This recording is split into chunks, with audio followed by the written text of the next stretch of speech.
Good afternoon. My name is Russell Lehmann. I come to you from Los Angeles, where I am the International Disability Rights Advocate at UCLA. That is actually my first job that I've ever had in my life, job where I have coworkers and a boss. I was jobless at age 25, had nothing going on for me in my life. I'm 34 now, by the way. When I was 25, I had no job, no friends, living with my parents, and basically had no life going on. I was very much forgotten by society. But in my mid-20s, I really was quite emotional towards the outside world because I had been dismissed, I had been hurt, I had been discounted, pushed to the side. And I decided to start writing poetry to kind of get all those feelings out, to transmute the shame about my disability into disability pride from creating a piece of art such as a poem through my unpleasant experiences. And that is ultimately how I found my voice, learned how to use my voice, and also at the same time have my voice be heard, which ultimately led to me creating a public speaking career with my own two hands. And then, about 10 months ago, getting hired by UCLA, and I also am not just their International Disability Rights Advocate. I also co-facilitate a new course we have on autism and neurodiversity. It's the first kind of its course in California, and I'm really looking forward to teaching that again starting in January.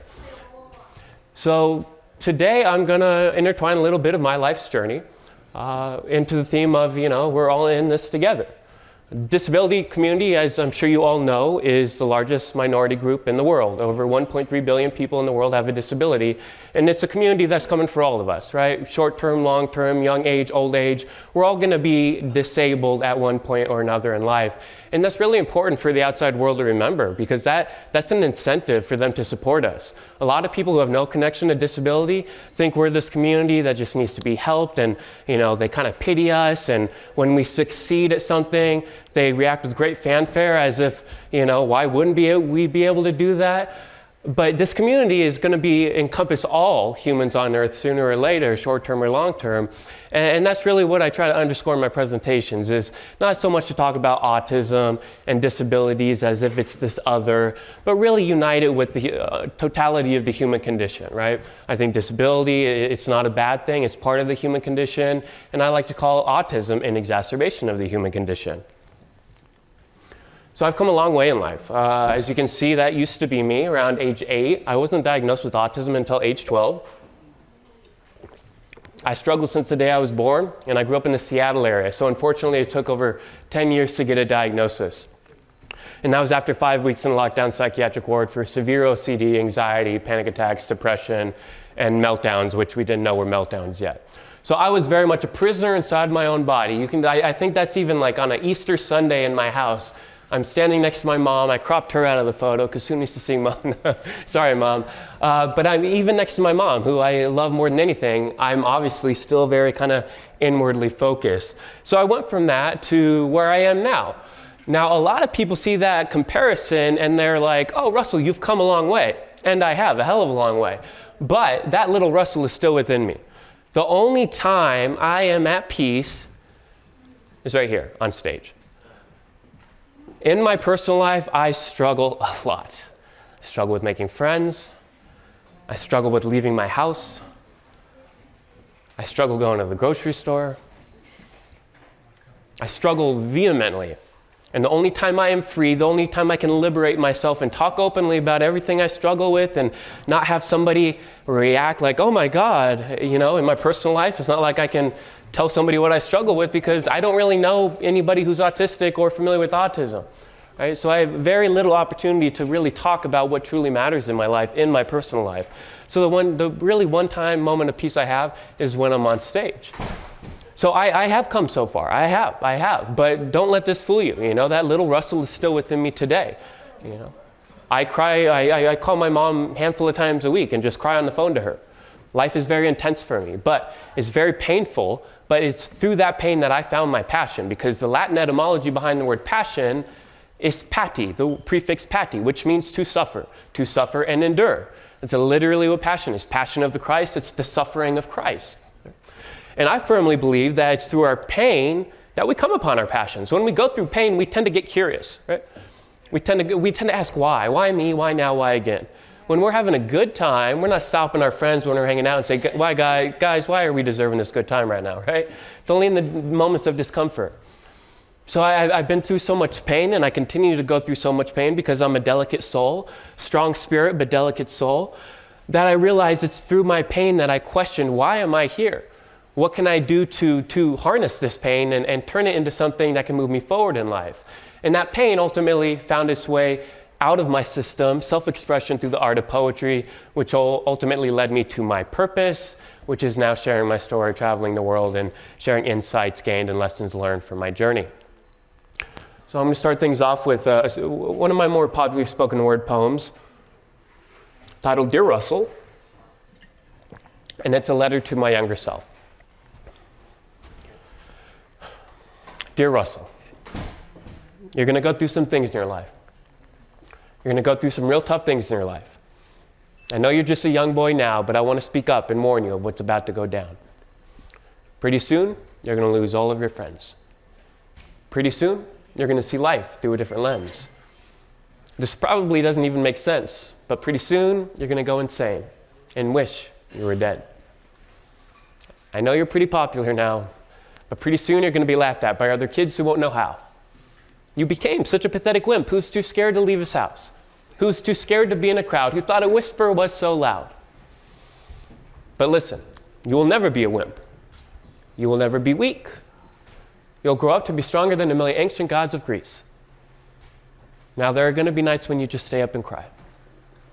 There are going to be nights when you contemplate suicide.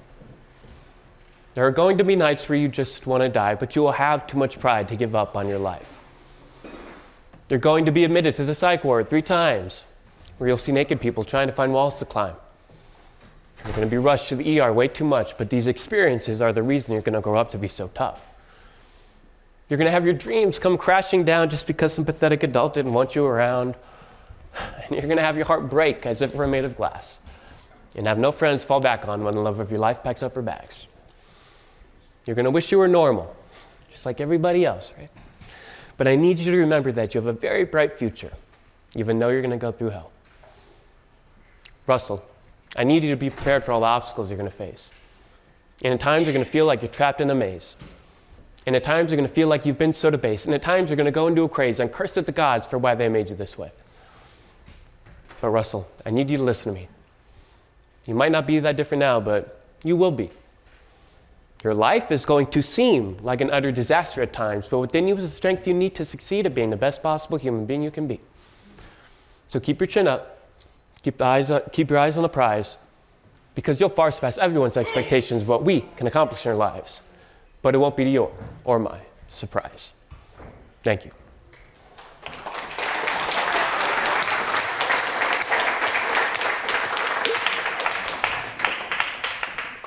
So I was diagnosed with autism at age 12, and I ultimately, after my diagnosis, I didn't get the supports I needed. My school district refused to implement an IEP, and I was ultimately forced to drop out of public school in the 5th grade and just take online classes for the next 7 years until I got my GED. So losing that physical schooling, I lost that bridge to society, right? And being home, taking online classes, I lost contact with my friends. You know, we tried like hell, my parents and I, to get me back out there. But, you know, that was 22 years ago, over 20 years ago, and there were not that many supports out there for a condition that people didn't even see, right? They looked at me and they couldn't tell I had a disability. So it was, unfortunately, I always tried to mainstream back into school, always tried to participate in group activities, but there was they were just not accessible to me. So I really withdrew from the world because it felt like the world didn't want me. And I got mad, and I got lonely, and I got isolated, and I got hurt, and I felt inferior and inadequate and not enough or too much, both at the same time. And that lasted until my mid-20s, when I was able to take all that strife and suffering and turn it into success with the speaking career. And then 4 years ago, at age 30, I moved to Los Angeles to become fully independent for the first time in my life. I had been attached to my mom's hip for the prior 3 decades. But I knew that I had a high ceiling. I wanted to grow personally and professionally. That is my main goal in life. If I can go to my eternal resting spot knowing I grew every single day of this life, I'm good no matter what happens. So I moved to LA to try to grow professionally and personally. And it's been 4 years now that I've been fully independent. And it's hard. It's really hard. Only 5% of autistic adults are independent. Honestly, after my experience, I feel that's kind of even high. That's surprising to me because I still don't get any supports. You know, I've applied time and time again, trying to get help, trying to get the supports I've never gotten in my life. And they always say, well, Russell, you look so fine to me. You must be high functioning. You have autism, but it certainly doesn't disable you, because they don't know that society, when my autism did show in the form of a meltdown when I was little, society told me that wasn't okay to show that. So I had to hide. Society told me to hide my disability, to have your meltdowns at home. Or, you know, don't have the meltdown and ruin the birthday party for everybody. Stay at home and do that, Russell. So I listened to society. I hid my disability. But now that I need support, they're telling me to prove my disability. You know? So it's like I'm supposed to be invisible and visible. I'm too much and not enough. It's a very paradoxical existence. All that to say, 4 years into independence, it's a struggle. I'm still very isolated in LA. There are some days where I don't leave my house for 5 days. And you might think, well, you know, maybe you can work on something to try to get yourself out there, make a plan. I've been thinking for 4 years, how the heck do I get out of the house? And nothing has worked yet. And that's just the nature of my autism. I'll delve into an analogy that kind of explains that more on the following slide. But all that to say that if you are independent or even not independent, life is hard for all of us. And we go through this life as if, you know, you got to fake it till you make it, and that you should always have a smile on your face. You know, but, you know, I hate the term fake it till you make it, right? I want to be authentic. I want to be able to, if someone asks me how I am, I want to be able to tell them the truth if I'm having a difficult day. So what is autism? I mean, it's a word you hear a lot, and sometimes the more you hear a word, it can kind of get hollowed out and lose its meaning because it just gets said so much. So I always like to revert to the etymology of words, just like I did with the word passion. I reverted to the etymology of passion, which means to suffer. So the etymology of autism is composed of two parts, aut and ism. That one surprised me. But the first part, aut, comes from the Greek word autos, meaning self, and the suffix ism, also from Greek, implies a state of being or condition. So from that, you can loosely translate it to a state of self. Not many people know that. You know, if I walked up to a random person and said, hey, tell me what autism is, I doubt anyone would ever say a state of self. I am an inwardly focused individual. Again, the stage is the only time I can really be me, be outside of my state of self. In my personal life, I am very closed off. I am very guarded. The amygdala in the brain tends to be inflamed when one has autism. The amygdala gives rise to our fight or flight response. And I have a very inflamed amygdala, not just because it was the nature of how I came to be, but also through all the trauma I've had year after year of, you know, people not understanding me, of telling me to stop misbehaving when I'm just seeking some support for when I'm having a meltdown. This world really scares me. It really does. Like, this world terrifies me. It doesn't make sense to me. It's illogical. You know, people say things and they don't follow through with them. It just doesn't make sense to me. So I go into my state of self because that is how I can protect myself, and also I have a very rich inner world. But not a whole lot of people come into my state of self. You know, the whole thing about inclusion, when it comes to people with disabilities, you know, there's this rush to include us, and that's all well and fine, but you know what really matters is when I can include you in my world. When somebody can knock on the door to my world and I can take your hand and show you around my world, my state of self. I kind of feel objectified by the whole inclusion movement, as if, you know, you're going to pluck the disabled guy and put him in the part of the general populace, as if I don't have my own inner world that I would like to show people, right? And that's all I see. That's true inclusion to me. Not just me being included, but when I can include you in my own state of self. So while you think I might be looking past you or through you, or I might have a look of apathy or just like I don't want to be here, I'm probably just in my own world. But again, people see that on the outside and they say, oh, well, he doesn't look like he wants to interact with anybody. I actually do. I'm just waiting for people to knock on the door to my own world. So an analogy for this is on a good day, like today, I feel like I'm an armadillo, right? On a really good day, even in LA, say I've been able to get out of the house, go grocery shopping, really proud of myself, had a really good solid day. I feel like I'm this kind of just confident armadillo strutting along the desert highway, right? But then all of a sudden, out of nowhere, spontaneously a car speeds past me on the highway. And what do armadillos do when they get scared? They curl up. They curl up, right? They go into their state of self, if you will. And that's very similar to my autism. I can be having a great day, but if something doesn't go according to plan, I go from this to this. And it can happen in an instant. And then people ask, what happened, Russell? You were doing so well. They don't understand that I have a propensity to go into my state of self when things shock my system. Now, sometimes I can be 20% in my state of self, like in the top left there. Maybe I'm 60% in my state of self. Or I can be totally 100% in my state of self. But a lot of people, when they see me in my state of self, when I'm either having a meltdown or shutting down because I'm overstimulated and I'm hyper aware, so I take in more stimuli, I hear things louder, I see things more vividly, I smell things more intensely, that really drains the system. And what is a computer going to do when it is overrun with programs that it doesn't have the capacity to deal with? It slows down and shuts down. That's like my autism. But when I was little, even today, when people see me start slowing down, shutting down, or going completely into my state of self, they want to try to fix it for me. Not knowing that I need that, just like the armadillo needs it. We trust that the armadillo, when it curls into a ball, we trust it knows what it's doing for itself. We don't question it. We don't go, armadillo, what are you doing? Right? But when I curl into my ball, people ask, Russell, what are you doing?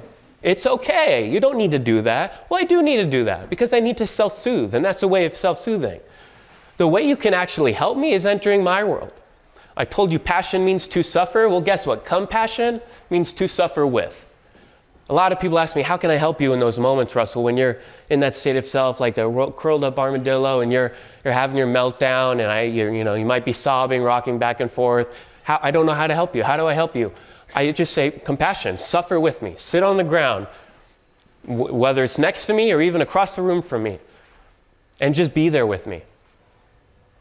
That's all I need. I don't need to be fixed. I don't need to be pulled out of a meltdown. I can't be pulled out of a meltdown. If you try to pull me out, it's going to prolong the meltdown. And ironically, I need my meltdowns to regulate my nervous system. When I become dysregulated, I have the meltdown, go into state of self to help re-regulate my nervous system. A lot of people think meltdowns you got to avoid. For me, no, they are a way to get back on track. So always think to yourself, what am I not seeing here? Because oftentimes what we do not see is much more important than what we do see. And always be curious. Always be curious.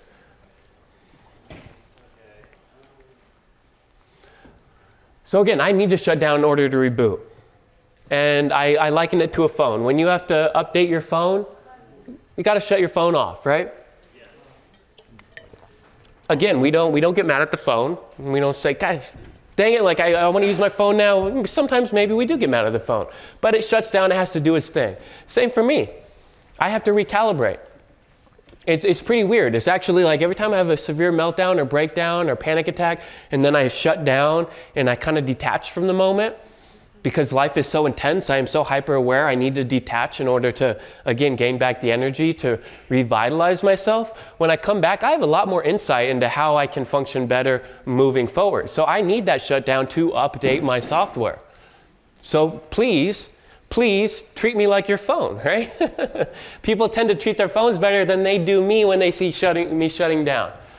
Now, it's gotten better as I've gotten to be an adult, but there are times where if I have a meltdown in public, if I'm in the airport, I will get cussed out by another adult man walking by me just because he thinks I'm some immature guy throwing a tantrum on the floor. When in actuality, my brain feels like it's on fire, and my brain can't keep up with the spontaneous flight cancellation, and I don't know how to regulate my nervous system, so I just start crying. That's the invisibility of my disability, right? So I still get hurt. I still get kicked when I'm down by society. Because, a lot of people know the word autism, but not many people know the world of autism. I tell people I have autism in my personal life, they're like, what? I would have never guessed. It's because what they think is autism isn't my autism, right? So, it's not like this with me too, right? Like we all have to shut down to reboot. We all have to sleep at night. So, when you see someone having a difficult time and you're wondering like why, think maybe their body just is maybe overreacting or, kind of short-circuiting, if you will, and they just need that collapse in order to fall and rest and get back up stronger, right? It's not a bad thing to need to shut down or to not be able to do anything or to cease to function, right? It's something I need and it's something all of us need, whether it's sleep or just a moment of quiet to regain our thoughts and clarity moving forward.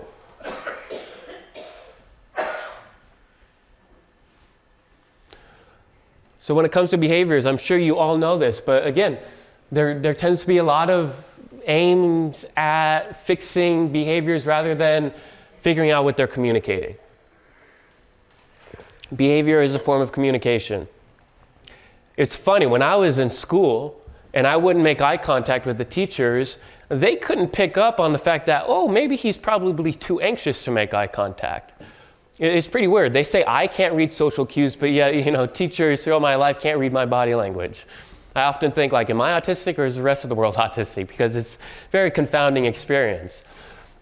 But they were failed to realize that just like in that picture of me when I was little and I had my closed off body language, I am not feeling safe. They could not figure out that body language was conveying to them that I do not feel safe around them. So again, don't take behaviors at face value. They're a manifestation of an emotion, which is a manifestation usually of a thought.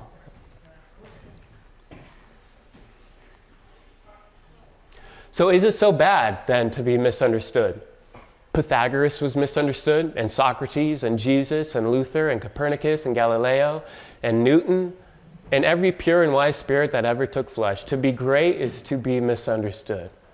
Ralph Waldo Emerson. And that's so true. My entire life, I've always thought, I was a stain on society. Society chewed me out. My friends disowned me because I had too many meltdowns and had to end up canceling plans time and time again, so they thought I flaked out on them, when in reality I was just having a difficult time leaving my house. People always made me feel lesser than. I always felt like I was a stain on society. And then I realized recently, no, it's actually society that's a stain on me. This world is not a kind world, as you all too well know, unfortunately. The world is a very ignorant world and a very closed-minded world. And when you are different, you are made to feel lesser than.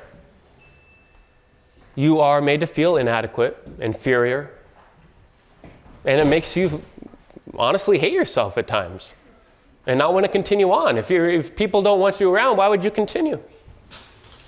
But I want you all to know that those who are different make the difference. If we were all the same, if there was no difference, there would be no societal progress. Those great minds, Alan Turing, Vincent van Gogh, all those people, they really weren't appreciated during their lifetimes. But once they died, then they get the appreciation, right? It's because people were uncomfortable being around them. It wasn't because they were less than. It's because people hear the word disability, and if they don't know anything about it, they become uncomfortable. They don't know how to act. We make people uncomfortable. It's not because we're less than, it's actually because we're a lot. We have a lot of potential within us. And sometimes people just don't know how to handle it, because the disability community is one of the most persevering communities in society. Every day we have to get up, get out of bed, and be part of a world that is not made for us, and that often doesn't really care about us.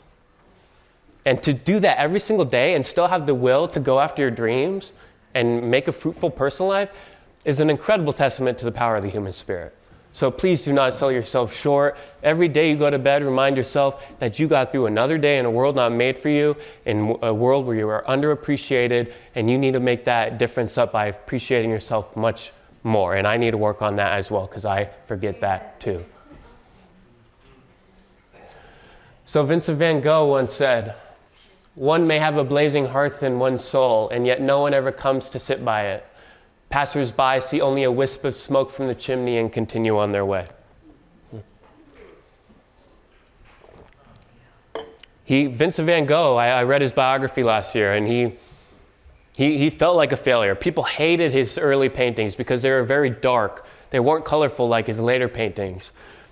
People told him to do it this way or do it that way. Vincent could never hold a job. He died poor at the age of 37 as an outcast. living alone with no friends. Like, I cried multiple times reading that book because it just hit me so hard.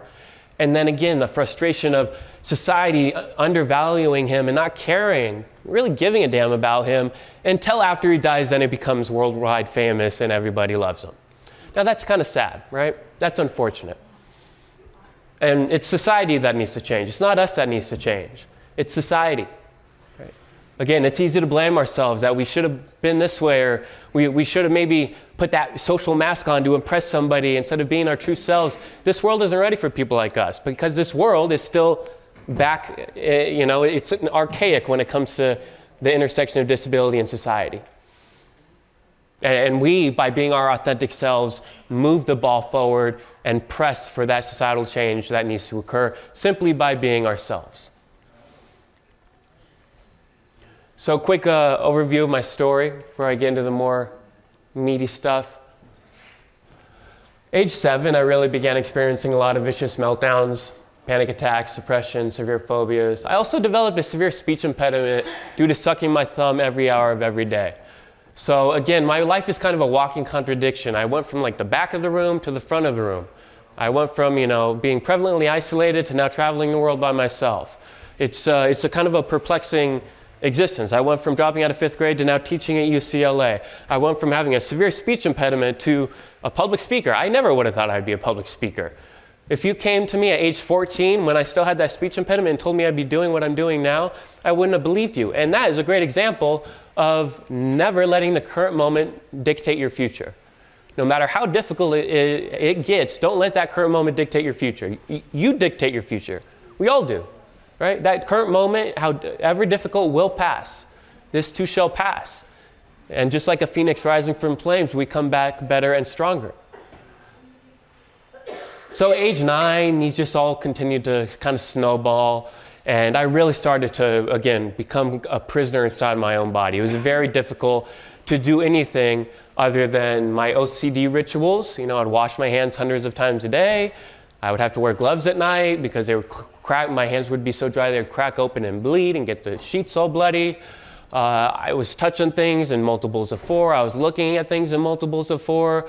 I couldn't really make sense to anybody because of my speech impediment outside of my mom. So even if I couldn't pronounce my S's, and lucky me, I have 2 S's in my name, right? So if a teacher asked me what my name was and I tried to say Russell, they would give me this look because they couldn't understand me. So that just made me withdraw even more. And then at age 12, I was diagnosed with autism. Unfortunately, that diagnosis 22 years ago still didn't give me the resources I need over 2 decades later. I like to say now, I don't just need help, I need help to get help because people don't believe me. People, there's a lot of infantilization. I get treated like a child in LA. When I see my doctor, I talk about my autism. And, not a whole lot of doctors are trained in neurodivergent affirming care. So it's very tough to get a general practitioner who is familiar with the ins and outs of autism. So oftentimes, I don't get the support I need just because I don't look like I need the support. So in my isolation, I thought I needed to give myself one thing that nobody could ever take away because I had so much taken away. And, we all kind of had our, kind of our dreams taken away at one point or another. This world likes to crush dreams. It really does. But that's why you continue to keep dreaming. Not all of them will come true, but the more you dream, the more likely it is that some will come true. But I always, I focus on educating myself, not just by taking online classes, but by learning about myself. Being curious, learning about ancient history, because, history does repeat itself. So if I can learn about the cycles of history, I can become more insightful when it comes to thinking about the foresight of my journey individually and collectively as a society. So education is the knowledge and development resulting from the process of being educated. One of my favorite quotes is, "Autism took from me everything I ever wanted, but in turn it gave me everything I ever needed." I love that quote. It's a great quote. I agree. Probably like it because it's my quote. Very proud of myself when it comes to my quotes. But for me, it's true. It's true. I might not have been able to live out my teens. I might not have ever been able to, go back to middle school or high school or play sports like I wanted to, or go on dates or have friends in my early 20s or have that college experience. I don't even know what it's like to go on a road trip with friends. I mean, right now, like again, I go 6, 7, 8 days in LA without any human contact at times. So there's still a lot I miss out on. There's still a lot. Autism, the world, i.e. this life in general, takes from me that I want, but at least it gives me what I need. So while life, to be quite blunt in my personal life, it's not enjoyable by any means, it's not fun, it's incredibly fulfilling and incredibly rewarding. And I will take that. I hope to increase the fun as I progress through life, but right now, I will take fulfillment and satisfaction and a rewarding experience through human connection with others over superficial fun any day of the week. Because I'm a deep guy, and not a lot of people can sink, if you will, to my depths. They only want to talk about surface level things, and I'm kind of like that deep water fish on the very bottom that nobody pays attention to. I'm sure a lot of you can relate in this room. So while, I missed out on so many experiences in my life, I filled them with what I need. I took all that time of being isolated to educate myself, to think about what I wanted to do with my life, to think about how I could get out of my situation that I was in with no job, living with my parents and with no friends. So a lot of people say I went through isolation. Well, yeah, but I kind of turned it into solitude. You know, isolation, it has a negative connotation. Solitude, that actually has a positive connotation. I think we could all enjoy some solitude. So yeah, while life took from me everything I might have wanted, it gave me everything I ever needed. Yet oftentimes what we need is not what we want, right? And so life is like that. Life is funny like that. It's perplexing, ironic, but sometimes you just gotta take life at its worth and at its word and let it lead you forward rather than you trying to lead your own life forward. So through that isolation, I started writing poetry in my early 20s. And my first poems were actually quite violent. Because I was so frustrated. I was 20, I had never been on a date before. My last friend was 7 years prior. I wasn't doing anything. I was trying to get out there, but there were no supports. My parents would drive me places, to try to go to the park and interact with other kids, and I wouldn't be able to get out of the car, and it felt like failure after failure after failure. And I was like, why am I not getting any support? Like, I'm asking for help, and we never got it. And so I got bitter towards society, and we act like, these feelings are bad, like, oh, you shouldn't hate anybody, or you shouldn't become bitter, or, you shouldn't be cynical. Well, every feeling is natural, right? It's not bad per se. It's bad if you act on some feelings, but to feel them is natural. If we try to repress or extinguish certain feelings, they fester. They fester in the darkness.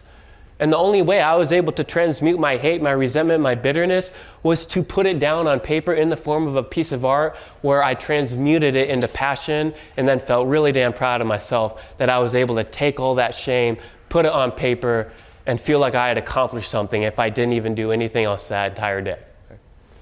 The thing is, if I had actually been in public school at that point when I was writing my poems, I probably would have gotten in trouble. Since they were violent, they probably would have read it and said, oh my God, Russell, you can't write things like that. And then I would have been robbed the opportunity to transmute my unpleasant experiences and feelings. So again, ironically, thankfully, I was not in school physically, because then I was able to do my own way of moving through these challenges and bring myself some self-empowerment through the doubt, shame, and unpleasant experiences I had at the hands of society.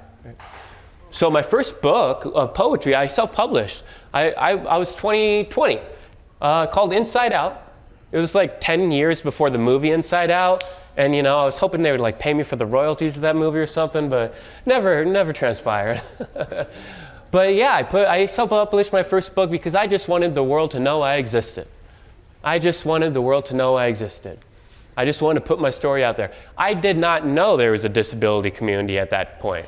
I did not know there was an autism community at that point. So when I received such feedback of, wow, this story really resonated, Russell, that was like unintentional advocacy on my part, right?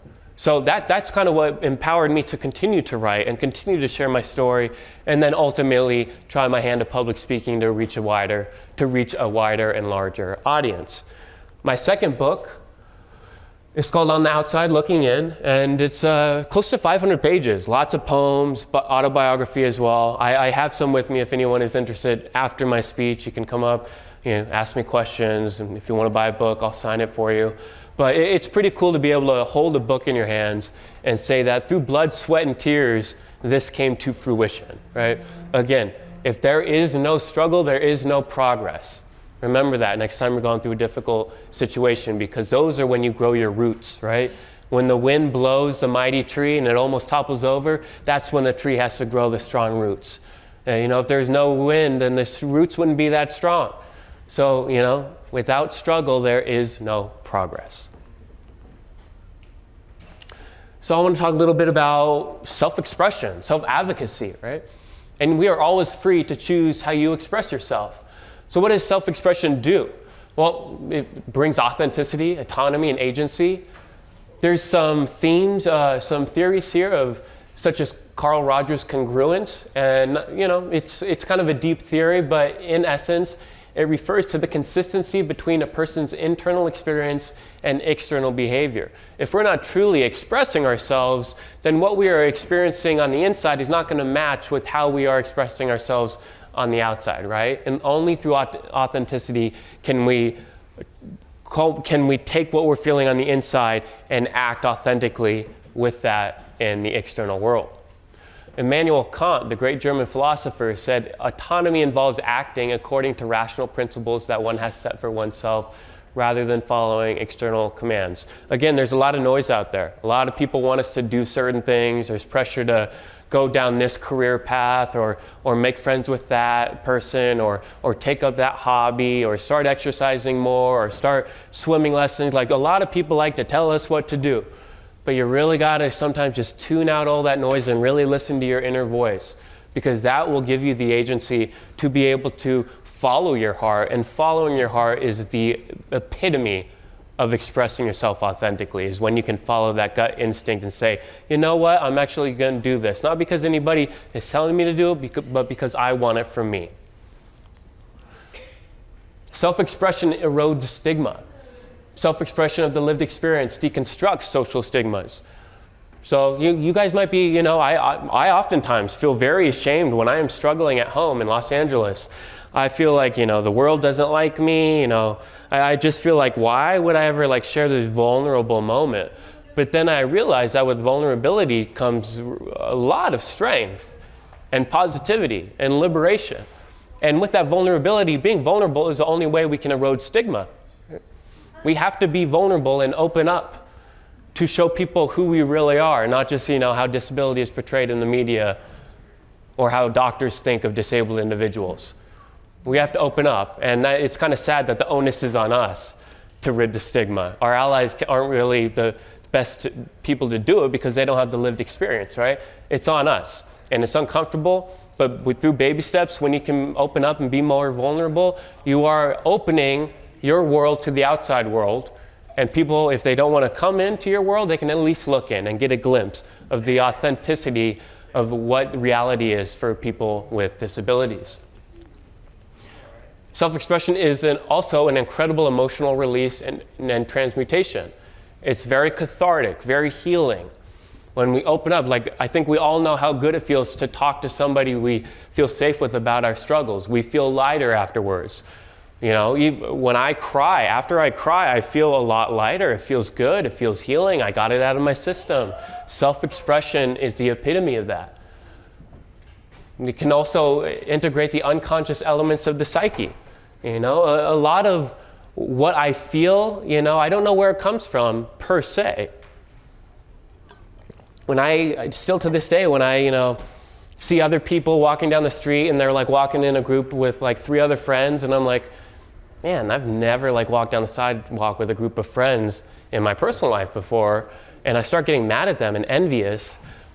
Then I realize that's my unconscious, that's little Russell. That's not this Russell. That's little Russell coming through and realizing that's trauma that has never been healed yet. And so when I can express myself, I can go closer to my little Russell, if you will. When I journal, it is a mirror. When we journal, we are holding up a mirror to ourselves, right? So we need to self-express, because that is how we find out what is really festering within us that we might not otherwise be aware of. Friedrich Nietzsche, a German philosopher, he once said to self-express is to create oneself. When you are self-expressing, you're creating who you are. You're creating your moment. I was able to create a career out of self-expression, which is really cool, right? You know, for everything that, society has shamed me about, I was actually able to express that and create a sustainable career with it. So never underestimate whether you're just writing in a journal or you're taking a video of yourself for 20 seconds and nobody else ever sees it. That's still powerful. Practice it. We need to practice self-expression. And there are many forms of self-expression. Some unconventional forms of self-expression. Listening to music. Reading. Gardening is a great way to self-express, right? We often typically think of very conventional ways to self-express. But cooking, tattoos, fashion, sculpting, sports, crying, my favorite. Right? There's many ways to express yourself. It's not just about the written word. It's not just about the spoken word. Laughter is a great way to express yourself. You know how good you feel when you are laughing, either alone or with somebody? That is a unifying moment right there. So that is self-expression. So when you're thinking about how do I express these feelings that I'm going through right now, sometimes we overthink it and we force ourselves to have to write down our feelings, which then might take the fun out of it, or to try to speak to somebody about it. But you can just go down to the basketball court and shoot baskets. And you can express yourself that way. You want to move the body so the emotions within you don't stagnate. So I'm going to recite another spoken word poem. And this encapsulates kind of the difficulties I've experienced in Los Angeles trying to make friends in my personal life. Like I said, it's been about 4 years now. And I moved to LA with high hopes of, creating that personal life I had always dreamed of and always desired. And it's still, I'm 34 and my personal life is not going the way I want it to. And that's okay, my life has always been that way. But it's been frustrating because I knew Los Angeles was a superficial city when I moved there, but I didn't know it was that superficial, right? So this poem is called Inclusion Delusion. This inclusion delusion is one of intrusion into my world. I am plucked from seclusion to be put in this world, one of confusion, a supposed solution with no inherent conclusion. I am not yours to bring into a world I do not like, a world that seems to spite my very face from all the nose. Said straight to that face with tears that flow, straight into my mouth. Straight into a sea of tears that is my mouth. Understand the rigor of swimming up a river, so cold it makes one shiver and subsequently bitter. For the stream of apathy is there for all to see, a tributary to society that holds up a false reality. Funny how they say that I can't perceive social cues that most everyone can read, yet they can't read me, illiterate emotionally. They say that there are none so blind as those who will not see. Even when I am included, I feel so damn excluded. This milieu I can intuit that I feel so forced into it. Rarely do they think through it that I don't even want to do it. Socialize, because they're social lies. And I despise a hollow invite just so they can sleep at night. Please do not give me that high five or say it's nice to see you, guy, when I've tried 1,000 times to hang out before tonight. So let me be. The only home I've known is one alone. I'll put an end to making friends if it means that I can spend my time back in solitude, for this world is far too rude, too crude, too lewd. I bit off more than I can chew. And I don't like what I taste. Bitterness that makes my face. Grimace from diminished self-esteem. I'm done, I'm finished. I'm going back into my world, closing the door so I can curl. Into a ball, the blinds they fall, a curtain call, farewell to all. So let me bid adieu to the few that I knew. A swan song that is sung to say so long to everyone, whose gestures were empty, and yes, there were plenty, who only showed interest because inclusion is trendy. Thank you.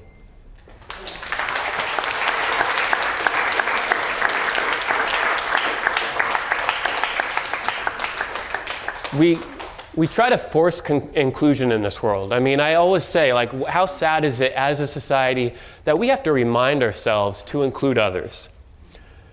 That, again, I think very logically with my autism because of my rigidity, my black and white thinking. I I think very logically. And in this world, again, the more I think about it, it doesn't make sense. The fact that we have to literally remind ourselves to include others, that's a pretty sad state of affairs. And then we try to force inclusion as if it's something you can force when it can't be.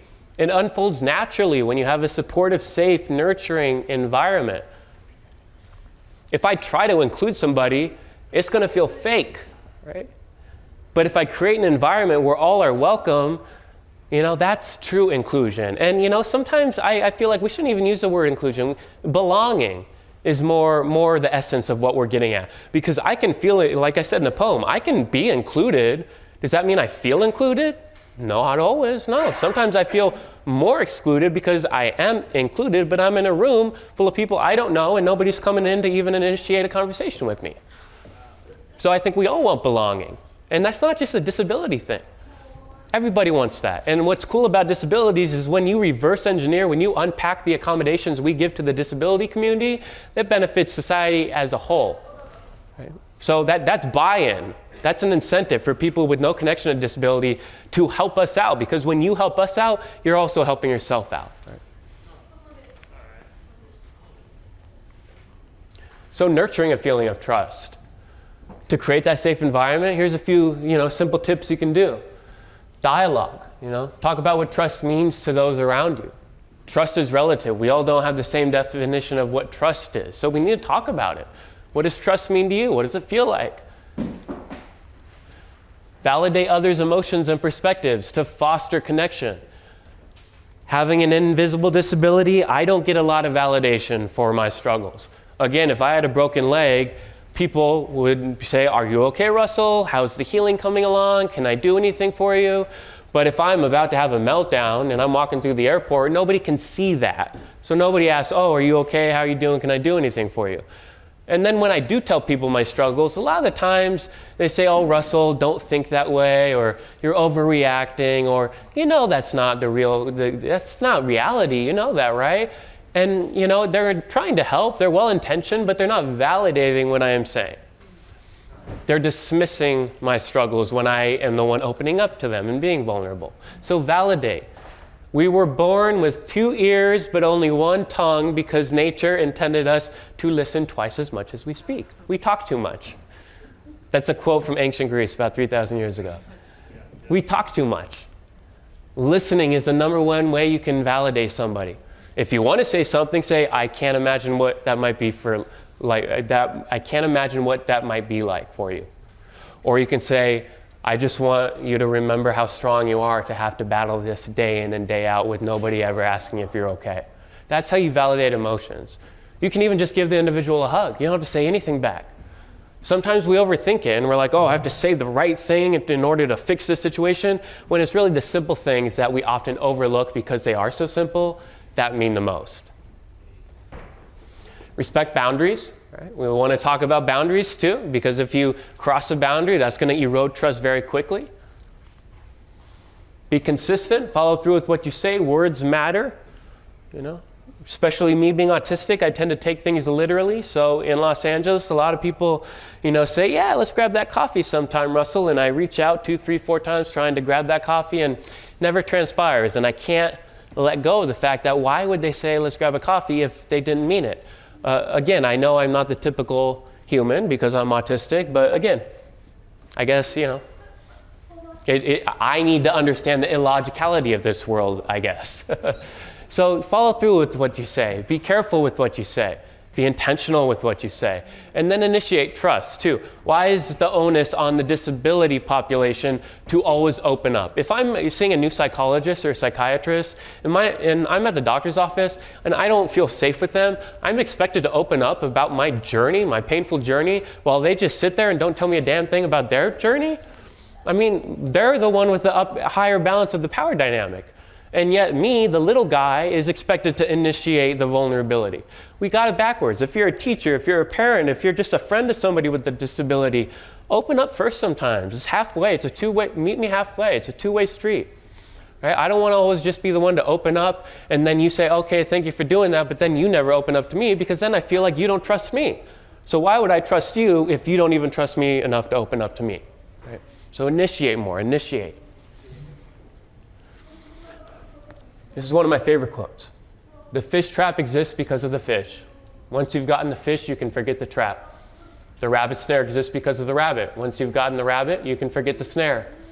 Words exist because of meaning. Once you've gotten the meaning, you can forget the words. Where can I find a man who has forgotten words so I can have a word with him? If you think about the most memorable moments in life, the moments of the most profound human connection, those moments that you'll never forget, a lot of the time, no words are involved. No words are involved. You know, whether you're looking into your future spouse's eyes on your wedding night, whether you're watching the birth of your child, there are no words being said. When you're laughing with your friend and having the time of your life, no words are being said. When you're giving somebody a hug that you haven't seen in years and you're crying on their shoulder, no words are being said. When you're paying respects at a funeral, no words are being said. You're just there, being with that person in that moment. So yeah, words can feel good, they can be nice, but oftentimes the most intimate, most profound moments of our lives come when no words are being said. Actions speak louder than words, and a smile says, I like you. You make me happy. I am glad to see you.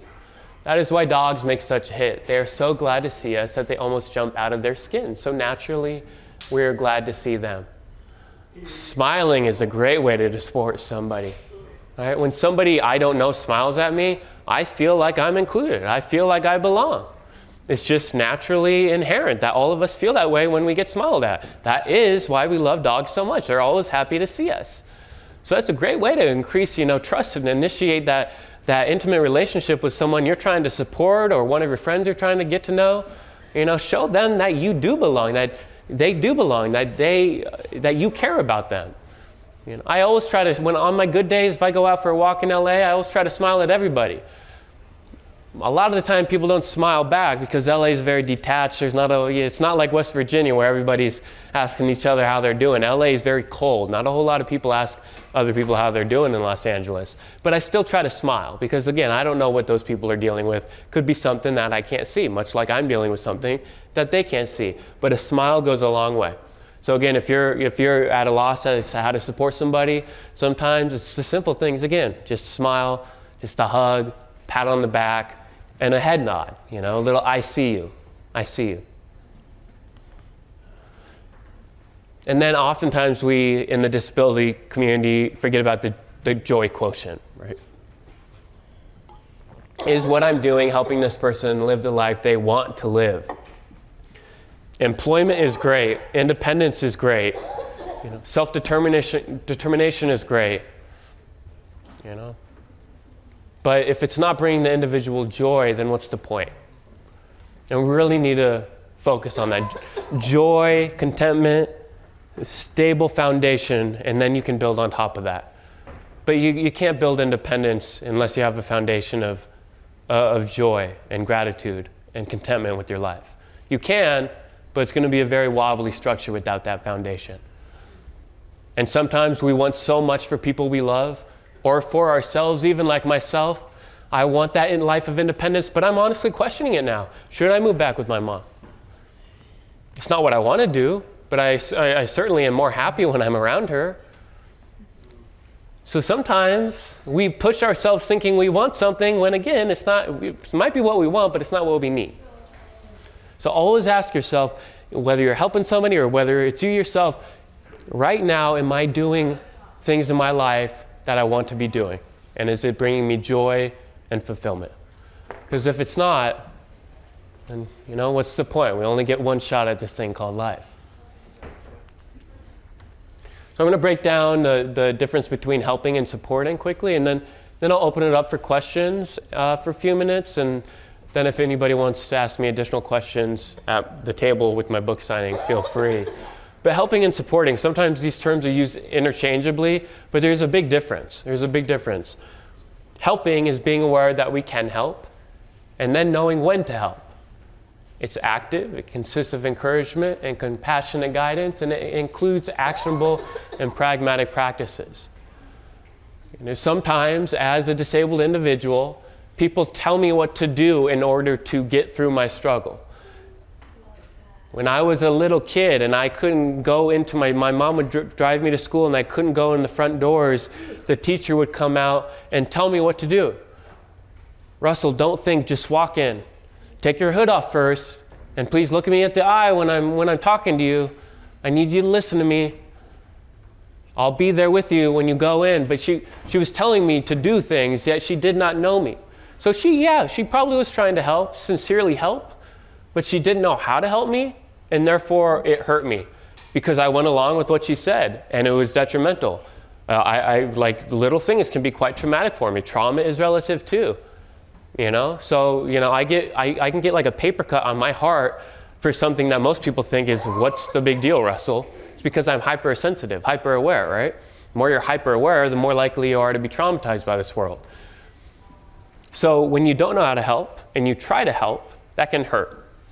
Because either the person goes along with your instructions and it ends up not helping and they lose trust in you, or they say no thank you, and then you might get mad at them because, hey, I'm offering you help and now you're not taking my help. So then you might lose trust in them. So it's a lose-lose when you try to help and you don't know how.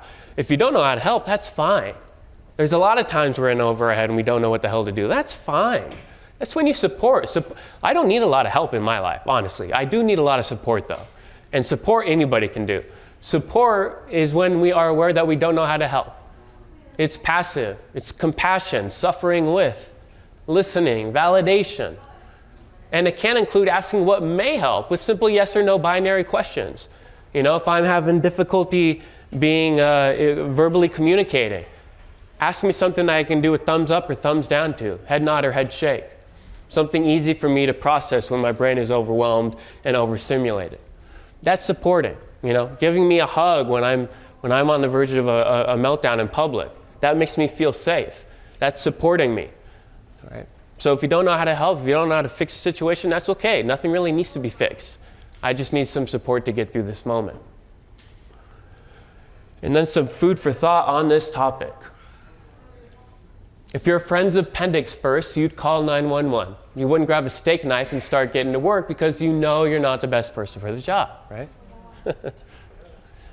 Yet when it comes to invisible suffering, for some reason we tend to think that we are the person for the job. But again, when somebody breaks their leg in front of us, we're like, oh no, I'm not going to know how to repair that broken leg. I'm going to support them while I call in the experts, right? But when it's for something invisible, just because we're there, sometimes we're like, oh, well, I'm going to help this person because, they're having a meltdown. I'm going to help them. But sometimes we might not be the best person to help them, and that's okay. So we can just support them. Friedrich Nietzsche again, I'm a big Nietzsche fan. Isn't it a bit arrogant to assume that we are the one to help this person?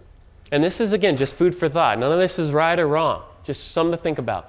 Just because someone is suffering and we are there and they need help doesn't mean that we're the best one for the job. Much like your friend's appendix bursts in a restaurant, you're not going to help them just because you're the one that's there and they need help, right? And sometimes we just help people because it makes us feel better. And that's great. That's a great thing about humans. But sometimes, again, we might not know how to help. So even though we want to help because we don't want to see that person suffer and we want to do what we can, sometimes it's better to back off and support them, which is still a very kind thing to do that individual will need, until somebody who might know them better or have a better rapport, trust relationship with them can come in and actually help them in that situation.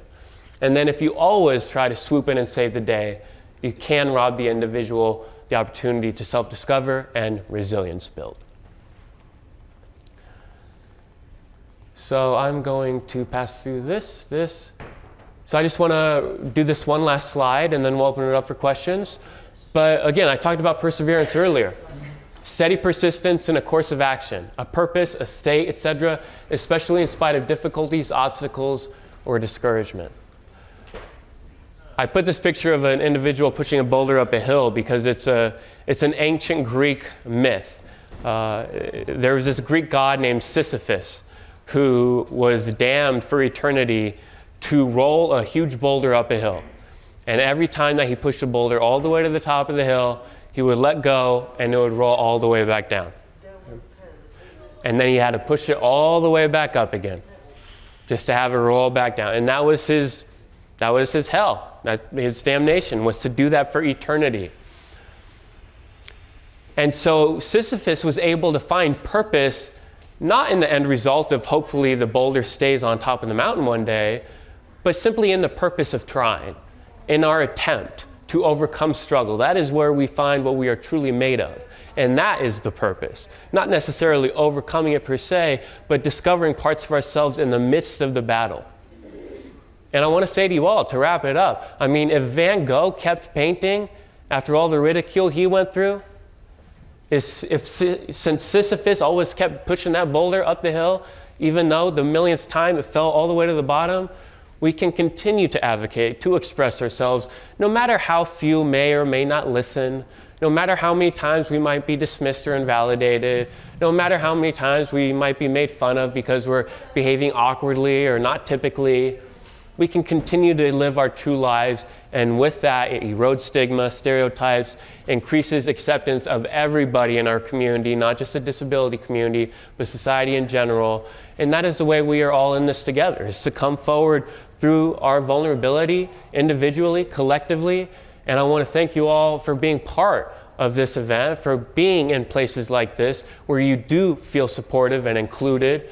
And I want to also encourage you all to give yourselves a little bit more respect and love and admiration, because like I said, it is not easy to live in a world that's not made for you. And I want to applaud you all for being here today, for getting through every day of your life and continuing to go on and pursue your dreams. Thank you.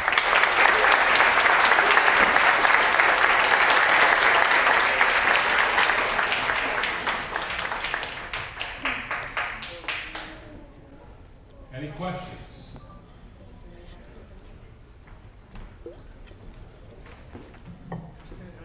All right, Delmer. I was actually going to go around the back and get over there, but I knew Delmer Davis is our elder statesman. He's written a book, and if you read the back of his book, he doesn't read or write, but he's written a book that he started writing in 1963. So Awesome. He's the picture of self-advocacy. Great, I love it. Go ahead, Delmer.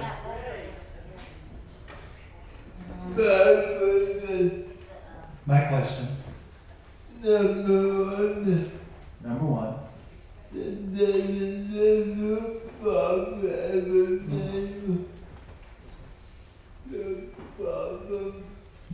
Does your problem have a name? What is the name of the problem?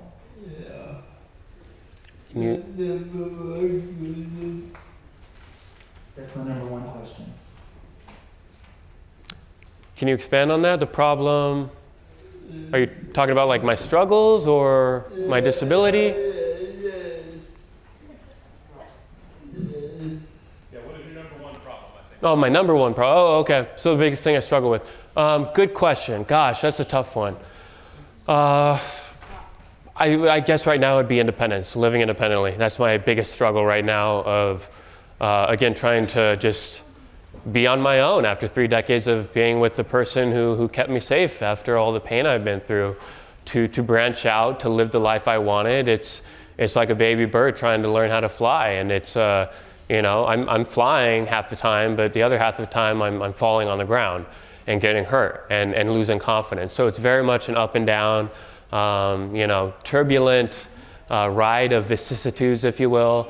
But, I do grow in those moments. So at the end of the day, no matter how difficult of a day it's been, no matter how long I've cried, no matter how lonely I feel, no matter, how much I'm questioning my journey, if I know that I am getting stronger and growing, I'm going to fall asleep with a smile on my face. I might be crying with that smile on my face, but I'll have a smile on my face. So I think right now my biggest problem is that of independence.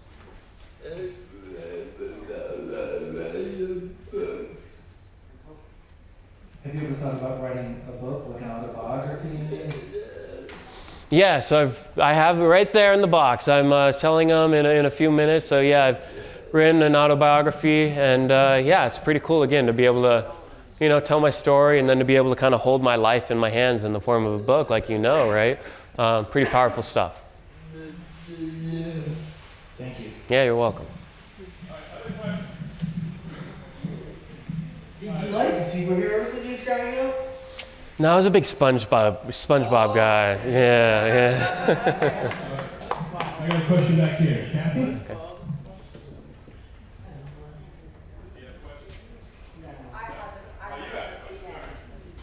How far away does your mom live from you, and is she supportive? Yeah, it's a great question. She is pretty close by. She's about a 3-hour drive from where I am. So it's a good amount of distance where I don't go running to her to escape my problems, but I can still access her when I need it. And she's very supportive. She probably is autistic, never diagnosed though, but we're very similar. And you know, the older I get, the older she gets, the more we get to know each other. And as adults, I realize, wow, I'm noticing all these traits about her that are so similar to me. And for my entire life, I kind of realized, like, how did I become so like dedicated and goal-oriented and never really let anything get in the way of me achieving what I wanted? I never really realized where I got that from until I started learning more about my mom as an adult myself, and I'm seeing it now. Wow, she's where I get my strength from. So it's a beautiful relationship. We've been through a lot together, but we still talk, text every day, and yeah, I wouldn't be here if it wasn't for her. Your name's Sheldon, and then obviously you'll be next. Hey, I just wanted to mention how admirable it is, what you're doing. And I was going to talk to you later about it. I was in LA for 30 years, and I work in the film industry, in the movie industry. Yeah. And I did work at UCLA at all. Oh, cool. But the fact that, you know, for 30 years and going through the struggles, even with conditions and things, the fact that you've been out there 4 years doing this is so admirable. Like, no matter what condition you're in, the fact that you're succeeding in a place that, like you said, will tear down anybody is so amazing to me. Thank you. Thank you. That means a lot. I appreciate that. I like SpongeBob too, buddy. What's that? I like SpongeBob too. Okay, there we go. Oh, actually, now you're on. Okay. Who else? Oh, right over here.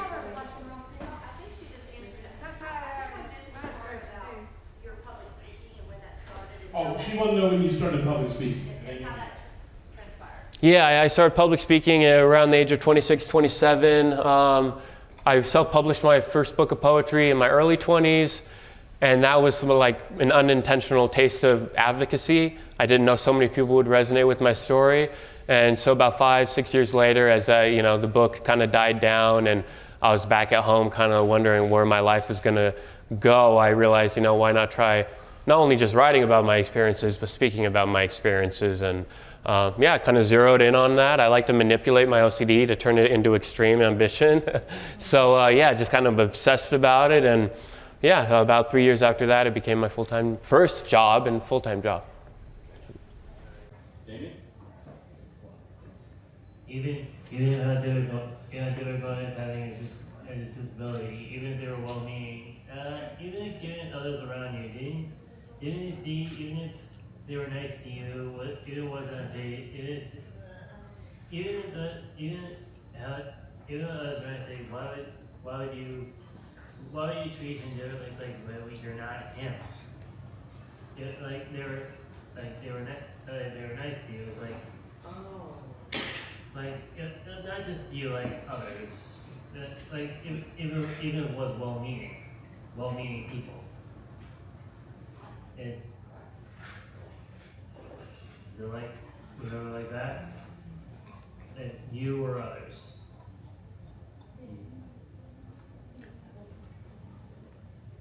Is it?